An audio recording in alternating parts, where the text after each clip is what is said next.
Om Swastiastu. Selamat pagi Bapak dosen pengampu mata kuliah analisis laporan keuangan Bapak Andra Hariwiguna dan rekan-rekan kelas 5C.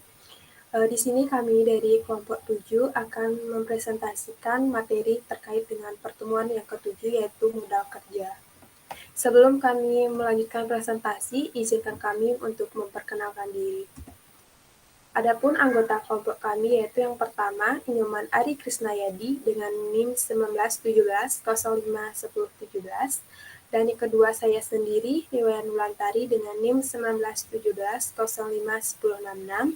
Yang ketiga ada Gede Agus Ari Adiputra dengan NIM 1917051234. Adapun topik pembahasan yang akan kami bahas mengenai modal kerja. Yang pertama yaitu definisi modal kerja. Yang kedua, pentingnya modal kerja bagi entitas bisnis. Yang ketiga, faktor-faktor yang mempengaruhi modal kerja. Yang keempat, sumber-sumber modal kerja. Yang kelima, penggunaan modal kerja. Dan yang keenam yaitu penyusunan laporan sumber dan penggunaan modal kerja. Langsung saja untuk pembahas materi yang pertama yaitu definisi modal kerja. Secara lazim, modal kerja diartikan sebagai kelebihan aktif pelancar terhadap utang jangka pendek, di mana kelebihan ini disebut sebagai modal kerja bersih atau net working capital. Dalam konsep fungsional, modal kerja diartikan sebagai jumlah dana yang digunakan selama periode akuntansi yang ditunjukkan untuk menghasilkan pendapatan jangka pendek. Nah, dalam organisasi, modal kerja menjadi salah satu unsur paling penting dalam sebuah laporan keuangan. Dalam hal ini, modal kerja artinya memiliki suatu peranan dalam berjalannya perusahaan untuk kedepannya. Selanjutnya, definisi modal kerja ini didasarkan pada fungsi dana dalam menghasilkan pendapatan, di mana dana yang digunakan untuk menghasilkan pendapatan dan ada juga sebagian digunakan dalam satu periode akuntansi tertentu yang seluruhnya menghasilkan pendapatan dalam periode tersebut dan juga dalam periode sebagian dana tersebut tidak seluruhnya digunakan untuk menghasilkan pendapatan jangka pendek, tetapi untuk pendapatan di masa yang akan datang. Selanjutnya, pada pembahasan yang kedua yaitu pentingnya modal kerja bagi entitas bisnis. Adapun pentingnya modal kerja dalam entitas bisnis, yang pertama memungkinkan perusahaan untuk dapat memiliki persediaan dalam jumlah yang memungkinkan. Yang kedua, memungkinkan perusahaan untuk beroperasi dengan lebih efektif.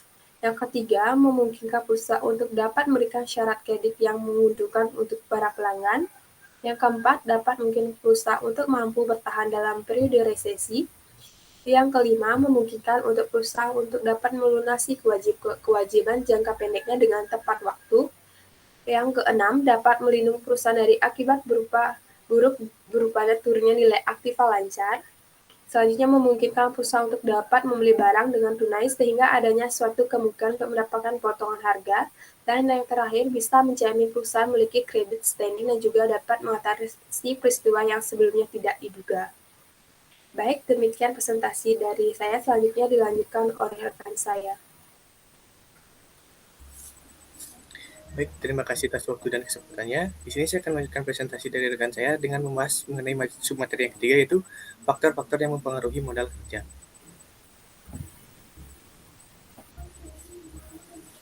Untuk menentukan jumlah modal kerja yang dianggap cukup bagi suatu perusahaan bukan merupakan sesuatu yang mudah, karena untuk dapat memenuhi kebutuhan modal kerja seperti yang diinginkan tidaklah selalu tersedia. Adapun menurut Munawir 2004, terdapat beberapa faktor-faktor yang mempengaruhi modal kerja. Yang pertama yaitu sifat atau jenis perusahaan. Kebutuhan atas modal kerja tergantung dari jenis sifat suatu perusahaan. Yang kedua, waktu yang diperoleh untuk memproduksi barang yang akan dijual. Kebutuhan atas modal kerja suatu perusahaan berhubungan langsung dengan jangka waktu yang dibutuhkan untuk memproduksi barang yang akan dijual. Yang ketiga, syarat pembelian dan penjualan. Syarat kredit pembelian barang dagang atau bahan baku mempengaruhi besar kecilnya modal kerja. Yang keempat, tingkat perputaran persediaan. Semakin tinggi tingkat perputaran atau persediaan, maka jumlah modal kerja yang ditanamkan dalam bentuk persediaan atau barang akan semakin rendah. Yang kelima, tingkat perputaran piutang. Kebutuhan modal kerja juga dipengaruhi dengan tingkat perputaran piutang. Yang keenam, volume penjualan. Perusahaan memerlukan modal kerja untuk mendukung kegiatan operasional pada saat terjadinya peningkatan penjualan. Yang ketujuh, faktor musim dan siklus. Fluktuasi penjualan yang disebabkan oleh faktor musim dan siklus akan mempengaruhi kebutuhan modal kerja. Dan dilanjutkan dengan materi yang keempat, yaitu sumber-sumber modal kerja. Menurut Kashmir 2010, kebutuhan akan modal kerja mutlak disediakan perusahaan dalam berbagai bentuk. Untuk memenuhi kebutuhan tersebut, diperlukan sumber modal kerja yang dapat dicari dari berbagai sumber yang ada. Adapun beberapa sumber modal kerja yang dapat digunakan, yaitu yang pertama, hasil operasi perusahaan. Maksudnya adalah pendapatan atau laba yang diperoleh pada periode tertentu. Yang kedua, keuntungan penjualan surat berharga. Maksudnya adalah dapat digunakan sebagai modal kerja, besarnya selisih antara harga beli dengan harga jual surat berharga tersebut. Yang ketiga, penjualan saham. Perusahaan melepas sejumlah saham yang masih dimiliki untuk dijual kepada berbagai pihak. Hasil dari penjualan tersebut akan dapat dijadikan modal kerja. Penjualan aktiva tetap. Aktiva tetap yang dijual di sini adalah aktiva yang kurang produktif atau masih menganggur. Hasil dari penjualan tersebut juga dapat dijadikan sebagai modal kerja. Yang kelima, penjualan obligasi. Artinya perusahaan mengeluarkan sejumlah obligasi untuk dijual kepada pihak lainnya. Hasil dari penjualan tersebut juga dapat dijadikan sebagai modal kerja. Yang keenam, memperoleh pinjaman. Memperoleh pinjaman dari kreditur atau pihak ketiga, yaitu bank atau lembaga lainnya, terutama pinjaman jangka pendek. Yang ketujuh, dana hibah. Maksudnya dana hibah ini dapat digunakan sebagai modal kerja. Dana hibah ini biasanya tidak dikenakan beban biaya sebagaimana pinjaman dan tidak ada kewajiban pengembalian. Baik, sekian presentasi dari saya, akan dilanjutkan oleh rekan saya. Baik, terima kasih atas waktunya. Di sini saya akan melanjutkan presentasi mengenai penggunaan modal kerja.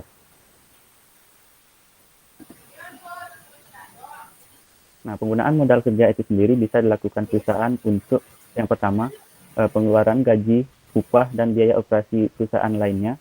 Yang kedua, pengeluaran untuk membeli bahan baku atau barang dagang. Yang ketiga, menutupi kerugian akibat penjualan surat berharga. Yang keempat, pembentukan dana, di mana pembentukan dana ini merupakan pemisahan aktiva lancar untuk tujuan tertentu dalam jangka panjang. Pembentukan dana ini akan mengubah bentuk aktiva dari aktiva lancar menjadi aktiva tetap. Yang kelima, pembelian aktiva tetap seperti tanah, bangunan, kendaraan, dan mesin. Yang keenam, pembayaran utang jangka panjang yang sudah jatuh tempo seperti pelunasan obligasi, hipotek, dan utang jangka panjang lainnya. Yang ketujuh, ada pembelian dan penarikan saham kembali, di mana perusahaan menarik kembali saham-saham yang sudah beredar dengan tujuan tertentu dengan cara membeli kembali saham tersebut, baik untuk sementara waktu maupun jangka panjang.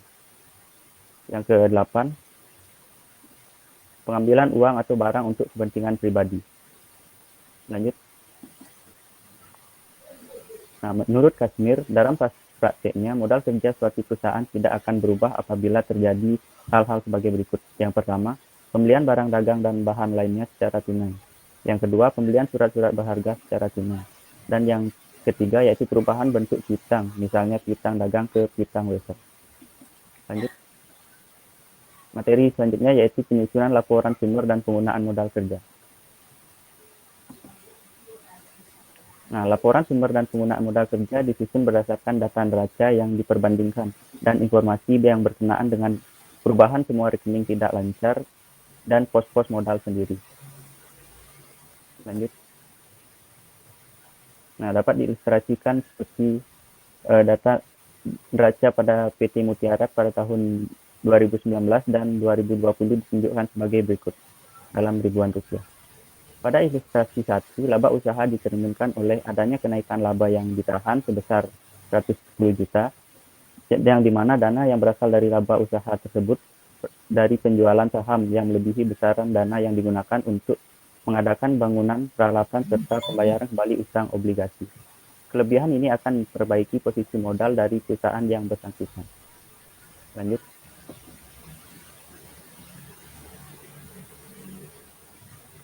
Untuk suatu neraca yang sumbernya tidak banyak dan perubahan unsur-unsurnya yang tidak begitu rumit, sumber laporan penggunaan modal kerja dapat disusun sebagai berikut. PT Mutiara, laporan sumber dan penggunaan modal kerja untuk tahun berakhir 31 Desember 2020.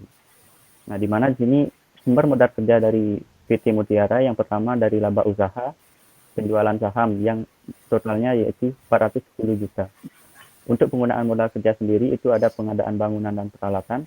Yang kedua untuk pembayaran kembali utang obligasi yang jumlahnya 350 juta.